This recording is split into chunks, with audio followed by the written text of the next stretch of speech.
오늘 말씀의 제목을 여러분 같이 한번 읽어보실까요? 시작. 여호와만 의지하라. 아멘. 누구를 의지하라고요? 여호와를 의지하는데 여호와 그 다음에 한 글자가 뭐죠? 여호와만. 그렇죠? 그러니까 다른 데 시선을 두라는 이야기인가요? 아니죠. 여호와만, 여호와 하나님 한 분께만 의지하라 라고 하는 제목을 가지고 여러분들과 같이 말씀을 나누도록 하겠습니다. 오늘 본문은 지은 사람이 누구인지 모르는 작자 미상의 감사 예배십니다. 그런데 우리의 주인이 누구인지를 안다라면 하나님을 찬양하지 않을 수가 없다라고 하는 거죠. 여러분, 우리의 주인이 누구시죠? 하나님이십니다. 믿으십니까? 아멘이죠. 그렇습니다. 여러분, 우리가 강아지를 키우는 분들은 잘 아실 수 있을 것 같은데, 외출을 했다가 집에 들어오면 강아지가요 얼마나 꼬리를 살랑살랑 막 이렇게 흔드는지 모릅니다. 막 주인을 반기고 막 옆에 가서 막 몸을 막 비비고 사족을 못 쓰는 그런 모습들을 보게 되죠. 그 모습을 바라보면 여러분 혹시 경험이 있으시면 기쁘세요? 안 기쁘세요? 여러분 기쁘시죠? 너무 기분이 좋지 않습니까? 그 기쁨 때문에 사실은 반려동물들을 키우게 되죠. 우리가 하나님을 기뻐하며 찬양할 때 하나님은 우리를 바라보시면서 기뻐하시는 줄로 믿으시기를 바랍니다.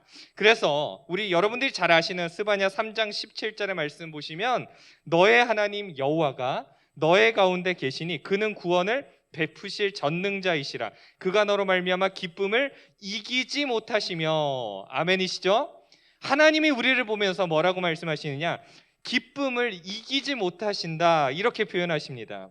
너를 잠잠히 사랑하시고 너로 말미암아 즐거이 부르며 기뻐하시리라. 하나님이 우리를 보시면서 얼마나 기쁘신지 우리를 보시면서 그 기쁨을 이기지 못한다라고 하는 거죠. 그런 하나님을 향해서 우리가 어떻게 해야 되느냐? 오늘 본문의 1절 이제 보여주시기를 바랍니다. 1절 우리 다시 한번 읽어보실까요? 시작. 할렐루야 내 영혼아 여호와를 찬양하라. 아멘. 이렇게 기록하고 있죠. 할렐루야라는 말의 뜻을 여러분들도 아실 거라 믿습니다. 할렐루 그리고 더하기 야라고 하는 합성어죠. 그래서 할렐루야라고 하는 것은 할렐루라고 하는 이 뜻은 찬양하라 이런 뜻이 있고 야는 야훼. 그래서 이 두 가지를 합치면 여호와 하나님, 야훼 하나님을 찬양하라 이런 뜻을 가지고 있습니다. 그런데 우리는 왜 하나님을 찬양해야 될까요? 우리를 다스리시고 우리의 가는 길을 인도하시기 때문이다라는 거죠. 하나님은 우리에게 선한 곳으로 인도하시는 줄을 믿으시기를 바랍니다. 하나님은 우리의 영혼을 결코 망하게 하지 않습니다. 그래서 결국에는 우리를 구원받게 하십니다. 그런 하나님을 찬양하는 거죠. 특별히 우리는 3절을 좀 주목해서 보실 필요가 있는데 제가 쉬운 성경으로 따로 준비를 해왔습니다. 우리 같이 한번 또 읽어보실까요? 시작. 높은 사람들에게 의지하지 마십시오. 죽을 운명의 사람들을 의지하지 마십시오. 그들은 사람을 구원할 수 없습니다. 아멘. 이렇게 기록하고 있습니다. 여러분 이 3절을 쉬운 성경으로 보시니까 조금 더 이해하시기가 좋지 않을까라는 생각이 듭니다. 우리가 어려운 일들을 만날 때 사실은 사람부터 찾아가지 않습니까? 우리가 도와주세요 막 간절히 요청하고 있는 우리들의 모습을 보게 됩니다. 물론 도움을 요청하지 말라는 말이 아닙니다. 그러나 우리는 문제를 만날 때 하나님을 먼저 의지해야 될 줄로 믿습니다. 하나님은 이 모든 문제를 해결해 주실 능력자이시기 때문입니다. 여러분 만약에 어떤 목적지를 정해놓고 가야 되는데 이제 사진들 보여주세요. 네, 잘 보세요. 우리가 어떤 목적지를 정해서 가야 됩니다. 그런데 한쪽 면에는 걸어가고 있죠. 한쪽 면에는 비행기가 있죠.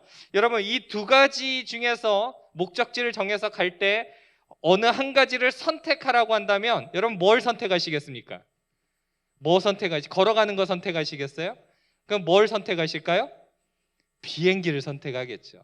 당연하죠. 그럼 한 가지를 더 보여드리겠습니다. 문제를 풀어야 됩니다. 어떤 계산을 해야 됩니다. 그러면 손을 가지고 이렇게 계산하는 게 좋을까요? 계산기를 놓고 하는 게 어느 쪽이 더 나을까요, 여러분? 계산기를 놓고 계산하는 게 훨씬 더 빠르고 좋겠죠. 당연한 이야기를 제가 하고 있습니다. 여러분, 하나님이 어떤 분이십니까? 당연하게 하나님을 의지하면 하나님은 당연하게 우리 가운데 은혜를 베푸실 줄로 믿으시기를 바랍니다. 하나님 그런 분이십니다. 우리를 결코 외면하지 않으신다라고 하는 거죠. 우리가 하나님을 의지하는 것이 가장 최고의 방법임에도 불구하고 우리는 자꾸 걸어가는 길을 선택하려고 하고 우리 손으로 그냥 머리를 굴려서 풀어봐야지 이런 선택을 하는 것이 사실 우리들의 모습이다라고 하는 거죠. 여러분, 그 능력을 우리가 떠올려 보시면 하나님은 우리가 생각하는 것보다 그 한계를 뛰어넘습니다. 그런데 우리가 어떤 착각을 하느냐? 하나님의 능력을 나의 수준으로 이해하는 겁니다. 하나님의 능력을요, 내 수준으로 이해를 해요. 그래서 내가 생각해 볼 때 이거는 하나님도 못하시는 일이야. 내가 생각해 볼 때 이거는요, 예수님이 오셔갖고 하신다 해도 이거는 못해. 우리가 이렇게 생각할 수가 있다라는 거죠. 그러니까 이 문제는 내 방식대로, 내 생각대로, 내 지혜를 가지고 내가 먼저 해결해 봐야 돼. 그러다가 안 되면 하나님 앞에 가지 뭐. 우리가 이럴 수 있다라는 것입니다. 이 시간에 문제를 해결해 줄 방법을 연구하고 사람을 찾아다니는 것이 우선이야 라고 생각할지도 모르겠습니다. 그러나 여러분, 이것은 불신앙입니다. 불신앙입니다. 하나님을 믿지 않는 것입니다. 여러분, 저도 아이들을 키우지만 저의 도움을 거부하는 경우들을 제가 만날 때가 있습니다. 제가 충분히 해결해 줄 수가 있음에도 불구하고 자기 혼자 해보겠다고 막 낑낑대고 이걸 막 애를 쓰고 있습니다. 그런데 그 모습을 지켜보고 있으면 너무 답답합니다. 사실은 한 번만 좀 도와달라고 이야기를 해주면 내가 가서 도와줄 수가 있는데 너무 답답한 그 모습들을 보게 되죠. 하나님이 우리를 바라보실 때 때로는 그런 모습이지 않을까라는 생각들을 해보게 됩니다. 야, 내가 너를 도와줄 수 있는 모든 준비가 다 되어 있는데, 야, 너 손 한 번만 내밀어주면 될 것 같은데 하나님이 답답해 하신다라고 하는 거죠. 그럼 우리들에게 하나님 말씀하십니다. 오늘 본문 4절을 이번에는 표준 세번역으로 준비를 해봤습니다. 같이 한번 읽어보실까요? 시작. 사람은 숨 한 번 끊어지면 흙으로 돌아가니 그가 세운 모든 계획이 바로 그날로 다 사라지고 만다. 믿으시길 바랍니다. 네, 그렇습니다. 우리 인간이 어떤 존재냐? 숨이 딱 끊어지면 그날로 죽는 것입니다. 아무리 덩치가 좋고 힘이 세고 아무리 능력이 많고 돈이 많고 화려하고 예쁘고 지혜가 흘러 넘칠지라도 죽으면 아무 힘도 없는 존재, 무능한 존재가 되어버리고 맙니다. 여러분, 죽은 사람이 힘을 쓸 수 있습니까? 없죠. 죽은 사람이 과연 뭘 할 수 있겠습니까? 아무것도 할 수 없죠. 지금 나에게 도움이 될 수 있을 거야 라고 생각하는 이 사람도 영원히 나를 도울 수 없다라고 하는 겁니다.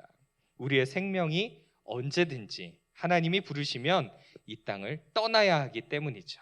그러나 영원히 살아서 역사하시는 하나님은 우리가 죽을 때까지 우리를 도우시는 줄로 믿습니다. 여러분, 그렇습니다. 사람은요, 나를 도와주기도 하지만 어떤 경우에는 배신을 할 때도 있잖아요. 믿었던 네가 나한테 어떻게 이럴 수가 있어 라고 말을 하기도 하죠. 어떤 경우에는 이 사람이 나를 과연 내 생명이 끝날 때까지 도와줄 수 있을까? 아무리 생각해봐도 그렇지 않죠. 그러나 죽지 아니하시는 하나님은 우리가 이 세상의 삶을 다 마치는 그 순간까지도 우리를 돕기를 원하시고 우리를 돕고 계신다는 것입니다. 이것을 믿는 것이 진짜 믿음이다라고 하는 것이죠. 오늘 본문은 5절을 원문 직역성경으로도 준비를 해봤습니다. 우리 같이 한번 또 읽어보실까요? 시작. 야곱의 하나님을 자신의 도움으로 삼는 자, 곧 그의 하나님 여호와께 소망을 두는 자는 행복하다. 아멘. 여러분, 그 하나님께 소망을 두는 사람이 행복한 줄로 믿으시기를 바랍니다. 우리가 다른 데서 행복을 찾을 것이 아니라 여호와 하나님을 나의 소망으로 두는 사람, 하나님이 나와 함께 하신다는 사실을 믿는 사람, 하나님이 여전히 나를 돕는다고 믿는 사람에게는 행복이 주어진다라고 하는 것입니다. 특별히 우리가 야곱의 하나님이라고 표현되어져 있는데 여기서 우리가 한번 생각을 해볼 필요가 있습니다. 왜 저자는 야곱의 하나님이라고 표현을 했을까요? 야곱이 여러분 어떤 사람이죠? 진짜 위기 속에 있을 때 하나님의 도우심을 피부로 체험했던 그런 사람입니다. 형 에서를 피해서 삼촌 라반의 집을 피해 도망갈 때 그때 기분이 어땠을까요, 여러분? 가족들을 다 고향에 두고 사랑하는 어머니 아버지를 고향 땅에다 두고 홀로 도망가는 그 느낌이 어땠을까요, 여러분? 얼마나 고통이 있었고 얼마나 외로웠을까, 얼마나 고독했을까, 이런 생각을 하게 됩니다. 그런 그가 하란을 향해서 가다가 해가 져서 노숙을 하게 됩니다. 노숙을 하는데 베개도 마땅한 게 없어요. 그래서 옆에 보니까 돌이 하나 있어서 돌로 베고 잠을 자는데 그때 꿈에 천사들이 등장하죠. 그래서 사닥다리를 오르락 내리락 하는 장면들을 보게 됩니다. 아무도 도와줄 수 없는 이런 상황들 속에 하나님이 도와주시겠다라고 하는 그런 의미 아니겠습니까? 야, 너 혼자 아니야. 너 지금 걸어가는 길 내가 너와 함께 걸어가고 있는 거야. 너 힘들 때 내가 도와줄게. 하나님이 그에게 말씀하시는 겁니다. 삼촌 라반의 집에서 고생하고 또 돌아오는 길에 이제 형 에서를 만나야 됩니다. 고민할 때가 아닙니까? 이대로 가다간 죽을 목숨 아니겠습니까? 그때 하나님이 그를 찾아오셔서 밤중에 야복강가에서 뭐하죠? 열심히 씨름을 하는 모습을 보게 됩니다. 생각해 보시면 여러분, 하나님이 힘이 없어갖고 밤새 이렇게 막 그 씨름을 막 이렇게 했을까요, 여러분? 한번 떠올려 보시겠습니까? 정말 하나님이 너무 피곤해, 너무 힘이 없어가지고 그런 시간들을 보냈을까요? 그게 아니죠. 야, 너 힘으로 산 거 아니야.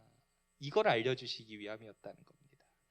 그렇게 그가 밤새 씨름을 해봤지만 그가 이길 수 없다라는 사실을 느끼게 되면서 이거 내 힘으로 되는 게 아니구나라고 하는 것을 느끼게 되었다라는 거죠. 하나님은 여러분 그런 분이십니다. 하나님은 우리를 돕기를 원하신다라고 하는 거죠. 그런 능력의 하나님께 자기의 인생을 맡기는 사람은 행복한 사람이다라는 것입니다. 여러분 6절과 7절을 보면 이런 내용도 등장하고 있습니다. 같이 또 읽어보실까요? 시작. 여호와는 천지와 바다와 그 중에 만물을 지으시며 영원히 진실함을 지키시며 억눌린 사람들을 위해 정의로 심판하시며 줄인 자들에게 먹을 것을 주시는 이시로다. 여호와께서는 갇힌 자들에게 자유를 주시는 도다. 할렐루야. 여러분 이 사실을 믿으십니까? 네, 하나님이 어떤 분이십니까? 하늘과 땅과 바다와 이 세상 모든 만물을 창조하신 하나님이십니다. 우리의 모든 것들의 주인 되시는 분입니다. 그리고 영원히 진실함을 지키는 분이십니다. 거짓이 없고 반드시 실행하시는 분이십니다. 사람은 속이고 또 실망시키고 또 믿음을 잃어버려도 하나님은 그런 분이 아니시다라는 것입니다. 억눌린 사람들을 위해서 정의로 심판하시는 공의의 하나님이십니다. 배가 고픈 사람들에게 먹을 것을 주시고 갇힌 자들에게 자유를 주십니다. 한마디로 그 능력의 하나님만 온전히 붙잡고 있으면 문제 앞에 두려워 떨 이유가 없다는 것입니다. 그럼 우리가 왜 두려워하느냐? 우리가 왜 떠느냐? 왜 불안해하느냐? 하나님을 온전히 붙잡고 있지 않기 때문에 그렇습니다. 하나님을 철저하게 신뢰하지 않기 때문에 그렇습니다. 그래서 불안한 것입니다. 그래서 걱정이 되는 것입니다. 하나님이 여전히 살아계시고 여전히 나와 함께 하시고 여전히 나를 돕기를 원하신다는 사실을 우리 마음속에 믿는다면 우리는 흔들릴 이유가 없다라는 것입니다. 여러분 생각해 보시면 자녀가 망하는 것을 기뻐할 부모가 어디 있겠습니까? 생각해 보시겠습니까? 자녀가 망하고 있는데 그걸 보면서 좋아할 부모가 과연 어디 있겠습니까? 우리를 하나님 기뻐하시는 뜻대로 이끌어가기를 하나님이 원하신다라는 것입니다. 우리가 게다가 더 나아가서 이렇게 말씀하십니다. 8절에서 9절의 말씀 우리 같이 또 표준 세번역을 읽어보시겠습니다. 시작. 눈먼 사람에게 눈을 뜨게 해주시고 낮은 곳에 있는 사람을 일으켜 세우시는 분이시다. 주님은 의인을 사랑하시고 나그네를 지켜주시고 고아와 과부를 도와주시지만 악인의 길은 멸망으로 이끄신다. 아멘. 하나님이 기뻐하시는 것은 병든 사람을 고쳐주시는 것입니다. 문제를 만나서 신음하는 사람을 일으켜 세우시는 것입니다. 그가 다시 회복하도록 도와주시는 것입니다. 하나님은 우리를 그냥 방치하시는 분이 아닙니다. 말씀에 등장하는 나그네, 또 고아, 또 과부는 그 당시에 가장 돌봄이 필요했던 그런 사람들이죠. 누군가가 도와주지 않으면 안 되기에 그들을 잘 돌보라고 하나님은 율법을 통해서 명령하셨습니다. 그런 그들을 지키고 도와주시지만 저기 색깔 표시를 보시면 마지막을 보시면 악인의 길은 멸망으로 이끄신다 이렇게 기록하고 있습니다. 여러분 놀라운 이야기 아니겠습니까? 하나님의 자녀가 되기만 하면 이런 은혜를 베푸신다라는 것입니다. 우리는 그래서 하나님 자녀된 특권을 누리고 계신 줄로 믿습니다. 여러분 우리가 천국 가는 것만 특권이 아니라 이 세상에서 우리는 이미 하나님께서 우리에게 베풀어 주시는 은혜로 말미암아 하나님의 도우심으로 함께 살아가고 있는 복을 누리고 있다라고 하는 것입니다. 한 치 앞도 알 수 없는 이 세상 가운데 하나님은 하나님의 자녀들에게만 특별한 은혜를 베푸시고 구원하시기를 기뻐하신다라는 것입니다. 마지막 10절은 이렇게 기록을 하고 있습니다. 우리 10절의 말씀도 같이 또 읽어보시겠습니다. 시작. 시온아 여호와는 영원히 다스리시고 내 하나님은 대대로 통치하시리로다. 할렐루야 아멘. 여러분 여기 시온아 이렇게 기록하고 있죠. 그러니까 하나님을 아버지라고 부르는 주의 백성들아 이런 의미인 것입니다. 여러분들이 하나님을 아버지라고 부를 수 있다라면 저 시온아 저 말씀에 우리 모두가 다 해당이 되는 것이죠. 그런데 그 하나님이 어떤 분이시냐? 영원히 다스리신다라고 기록하고 있습니다. 그런 우리가 섬기는 여호와 하나님, 영원히 다스리시고 대대로 통치하시는 그 하나님, 그 하나님을 우리가 아버지라고 모시며 그 하나님을 우리가 믿고 있다라는 것, 그것 자체도 여러분 은혜인 줄로 믿으시기를 바랍니다.